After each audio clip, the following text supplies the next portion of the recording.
मैं दावे के साथ में कह रहा हूँ, योगी आदित्यनाथ की सभा में 250 लोग थे, दर्जन भर सांड, गाय और 3-4 भैंस थी। राजधानी दिल्ली में फरवरी में विधानसभा का चुनाव हुआ, कोरोना गायब था।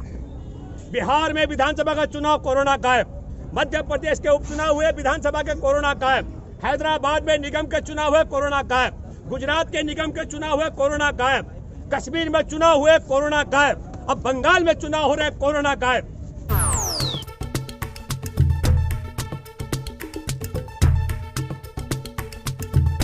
नमस्कार, मैं हूं भूपेंद्र रावत और आज मैं बात करने के लिए आया हूं।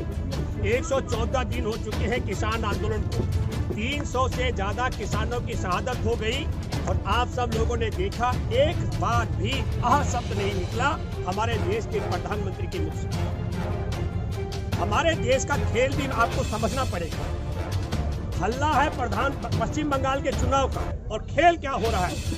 खेल हो रहा है हमारे देश के अंदर। हमारे देश की डीजल और पेट्रोल की पाइपलाइनें बेची जा रही हैं। आपको सोचना पड़ेगा, देश बिक रहा है, मेरे देशवासियों की नहीं बिक रहा है। पेट्रोल और डीजल की पाइपलाइन बेची जा रही है। ये बिजली का ट्रांसफर में के तार और इसका पूरा सिस्टम बेचा जा रहा है। हमारे देश की रेल और रेलवे स्टेशन बेचे जा रहे हैं। भारत के बैंक बेचे जा रहे हैं और भारत की सड़कें बेची जा रही हैं। देश के एयरपोर्ट बेचे जा रहे हैं और देश के बंदरगाह बेचे जा रहे हैं। और कहा जा रहा है कि देश नहीं बेचा जा रहा है। देश क्या होता है? क्या देश, हमारे देश में राष्ट्रपति के सिंहासन, प्रधानमंत्री की कुर्सी, संसद भवन, तिरंगा, हमारा राष्ट्रीय ध्वज और राष्ट्रीय गान होता है? देश सिर्फ क्या? यह देश, मैं आपको बताना चाहता हूँ संघ गिरोह के लोगों, देश एक भौगोलिक भूभाग होता है, यह सरकार होती है। और उसमें जो तमाम संपत्तियां जो मैंने गिनती कराई, वह चाहे जल हो, थल हो, वायु हो, और हमारा स्पेक्ट्रम भी बेचा जा रहा है, जिसको ये कह सकते हैं हवा भी, पानी भी, जल भी, जंगल भी, जेल भी, रेल भी, तमाम चीजें बेची जा रही है। और हल्ला किया जा रहा है पश्चिम बंगाल के चुनाव पर। पश्चिम बंगाल के चुनाव के लिए मैं कहना चाहता हूँ, वहाँ योगी आदित्यनाथ भी पहुंचे हैं, बड़ा दावा कर रहे हैं रोजगार का। उत्तर प्रदेश में 4 लाख से ज्यादा वैकेंसियां हैं।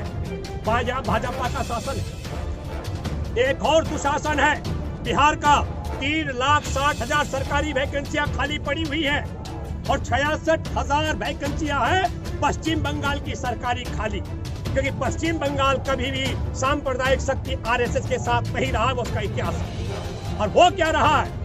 भाजपा उत्तर प्रदेश में योगी सरकार, ट्विटर में एक वीडियो आपने देखा होगा, जबरदस्ती पकड़ करके बगैर वैकेंसी के लोगों को लेखपाल बना रही है।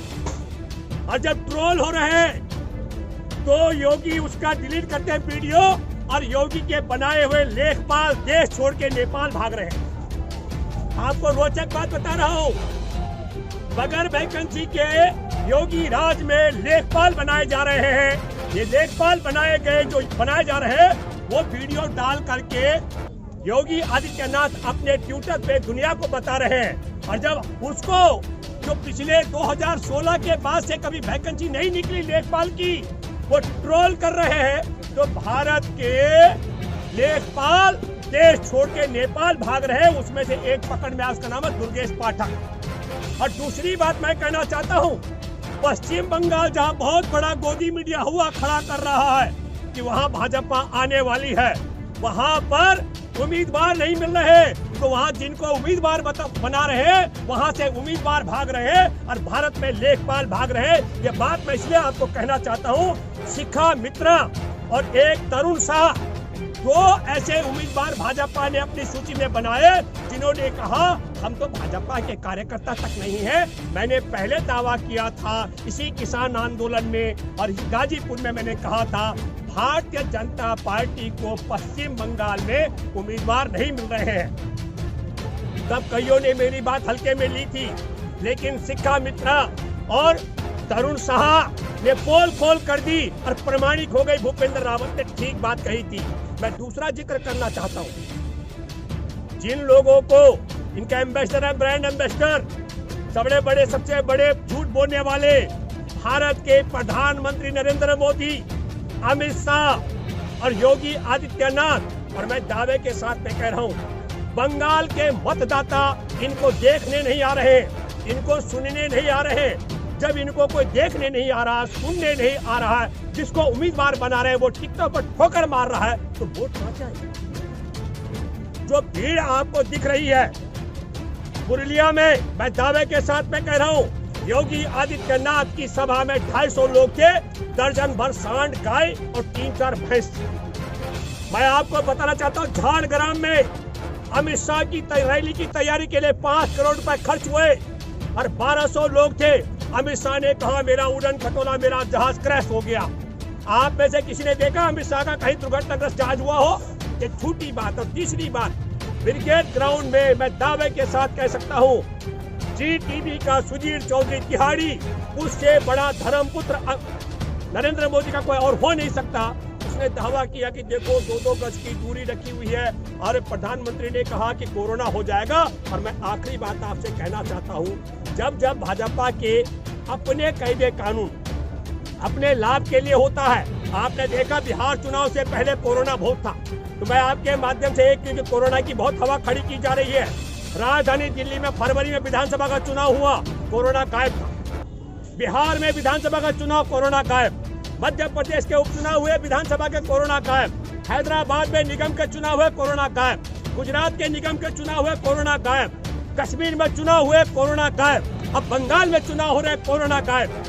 मैं तो चुनाव आयोग से अपील करता हूँ, भारत से कोरोना भगाने का एकमात्र जरिया है और वो तरीका ये है कि कोरोना का वायरस भी चला जाएगा और हमारे देश को बेचने वाला देश विक्रेता जो वायरस बन चुका है कंपनियों का, ये नरेंद्र मोदी की सरकार, इस वायरस को भी हमारे देश को मुक्ति मिल जाएगी। इस वायरस से हमारे देश में लोकसभा का भी चुनाव तय हो जाना चाहिए। राष्ट्रपति जी, मैं आपसे आग्रह करता हूं कि सरकार को भंग कर दो, देश में एक बार लोकसभा का चुनाव का ऐलान कर दो, पूरे देश में लोकसभा का चुनाव का कैंपेन शुरू हो जाएगा। कोरोना का वायरस और देश को बेचने वाला वायरस दोनों हमारे देश से जुदा हो चुके होंगे, भाग चुके होंगे, गारंटी के साथ मैं कह रहा हूँ।